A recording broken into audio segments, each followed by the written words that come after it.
Stop asking me if I'm gay like it will change everything you've ever known about me up until this point. You know, I played basketball for 8 years. You know, I write poetry. You know, I like coffee ice cream. You know, I'm afraid of the wind. You know, I love nothing more than a really good hug. But the second I tell you I've dated a girl before, this is what I can literally see going on in your mind. Well, she plays a sport, so maybe that should have been my sign, or maybe that was the writing. A lot of queer people seem to do that, or maybe there's a correlation between ice cream flavor and being gay? I mean, there are such a thing as rainbow sprinkles, or maybe the wind reminds her of straight people, which is why she's afraid of it.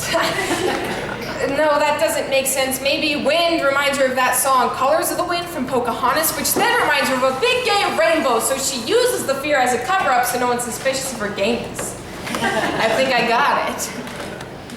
But then the worst one comes. Wait, so does that mean every time we've ever hugged, it's been like, sexual? No. I didn't date a girl because I play basketball or write poetry or because I ate too many rainbow sprinkles. My fear of the wind and my love for long hugs have no correlation with who I've dated. I dated a girl because I was in love with her. And mind you, that love had nothing to do with the fact that she has a vagina. And just because I dated her doesn't mean I want to date you. See, I understand that 2 + 2 = 4, but this equation is not mathematical. It is so much more complicated than that. There are so many more layers. When you look into your mother's eyes for the first time in a room full of light you've never seen before, there is no one-way traffic sign that will tell you what your sexuality will be.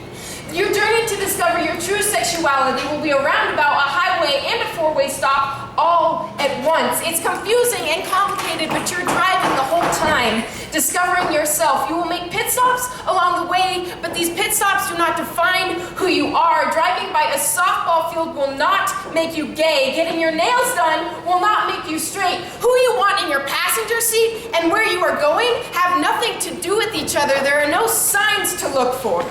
There's no indication that you were turning down Gay Street or entering asexual land or speeding down the byway. You will get lost and turn around. I know I have, but there is no way for anyone to ever tell you they knew before you did, because they weren't in the car.